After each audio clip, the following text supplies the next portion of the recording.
Alright, so we're making this as lean as possible. If you think about it, I'm using the same texture for all 4 of these pieces. None of them have a unique texture to them, which means, that utilizes a lot within a game engine. Now, let's look at these pieces. We want these a little bit different because we want the bricks to go this way. So what can we do? Well, we got enough space here, that's for sure. We could go back over here to my color map, and we can add a section into it.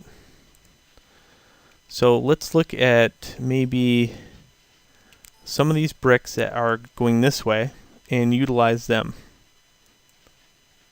Okay, I'll take this brick, copy merge it, paste it, and I'll put it down here so I know where it's at. We'll treat it, since these are already kind of close together, we'll use this area right here. Okay, let's grab another one of those bricks. Edit, copy, merge, edit, paste. And again, immediately drag it over to here. And I'm looking for a different color one so we don't get all the same. Certainly there is another tool here. There's the polygon lasso tool. So you can go click, click, click, click, click, edit, copy, merge, edit, paste. Again, dragging that down here.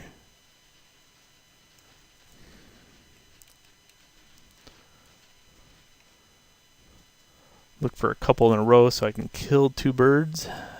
Edit, copy, merge, paste. And I think that should be enough.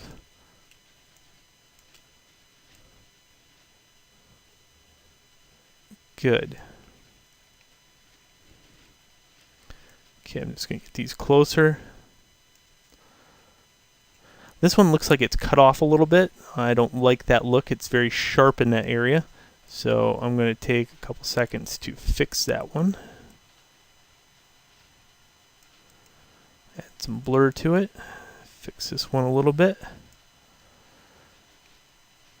So I like these ones going across. I can hit Control E to merge these down. And now I have this strip, and I can concentrate on kind of patching this up and making it look good. Again, I really don't like that look right there. Now, if you use sharp-edged brushes, you'll be fine. If you use, and just kind of go like this every once in a while. If you use soft brushes, you'll always get a blur. So you just got to know what brush to use and where and how to use it. Shouldn't be a problem, right? It's called practice. Okay, good. Alright, now if I just got this one brick out of the way, I think I'd be alright. Holding Control over the top of this, you can see what I have. I got that one area that's missing. I'm going to just kind of fix that up a little bit by grabbing all these and go edit, copy, merge, edit, paste, and pulling this to about right here. And now these bricks can be used somewhere else. How can I add this to my normal map? Like, I don't want to reproduce my normal map, right? That would be foolish. So what I can do is just add it to my normal map by taking and making a duplicate of it, and go Filter, NVIDIA Tools, Normal Map Filter. Use the exact same settings and make sure you use multiple layers. Okay, I'll put that on my top of my normal map.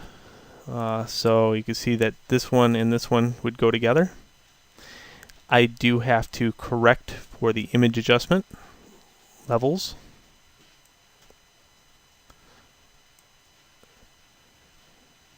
Just like that. And since these two are sitting on top of each other, I can just, well, I guess I couldn't do that because there is something underneath this one. So I can just leave it just like this and it should be okay. For my color, however, I want to add this to this group.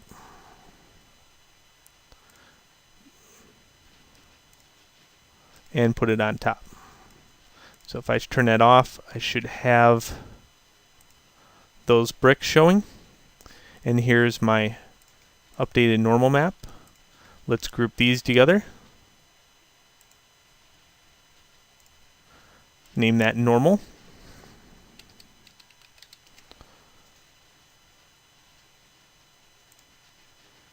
Cool. Let's get rid of this one. I don't need it. And there we go. I just have to update my maps. So save as TGA, Video Warehouse, Brick Normal Map, and take and update my color. Save as TGA, Video Warehouse, Color Map. I don't know if I'm going to ever use this map. I just got it around. I'm not going to update it, but I do have to update my Photoshop by hitting save. Cool. So let's go back in Maya and see what that looks like. In Maya, I simply have to right-click on this and say reload image file by right-clicking on it. Same with this one. Reload image file. Now what I'm going to use that for are these two meshes right here and other trim pieces if I develop those. Here's how I use it. I just simply grab these sets of UVs and drag them down to that area where I've developed that. Okay, and then I scale it. And I find the front face for this. There it is right there. That's my front face.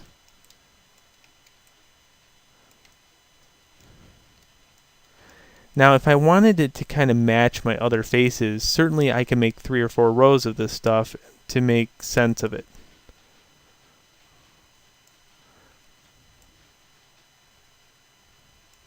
Right? That's if somebody is looking at the top row and the bottom row. That's probably not going to be the case, but yeah, for those perfectionist students, and I'm sort of a perfectionist too, I would say you could take this and duplicate it, bring it up, and then use it for that also.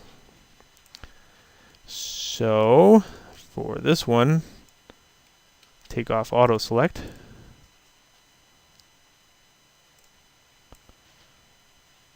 And go like that,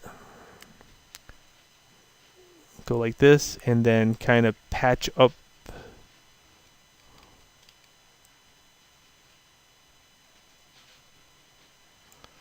this.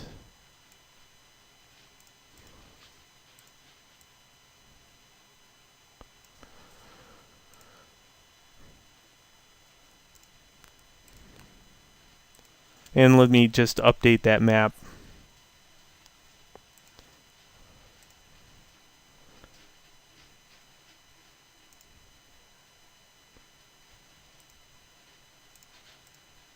Brick color map.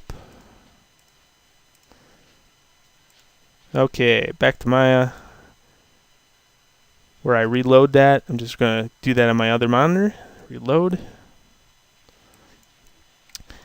So now I have this going on, and if I wanted to update the normal map, I'd have to do that.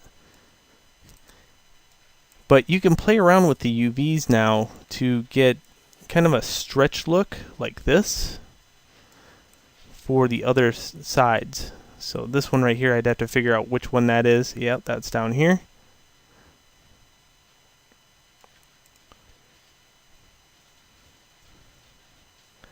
And that means I would have to take these UVs right here and then kind of move them up and squish this in. Just like that. So there we go. Now I got that look of those bricks laying on top of each other. that I wanted.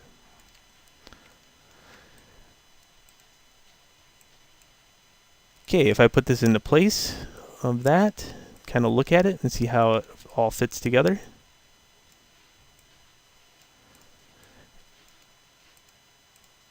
It was just a slight thing, but it definitely takes it and removes it away from the rest of the brick. Some more minor adjustments are needed to get that grout line. There we go. And I would say if I take and scale these this way, it might help too.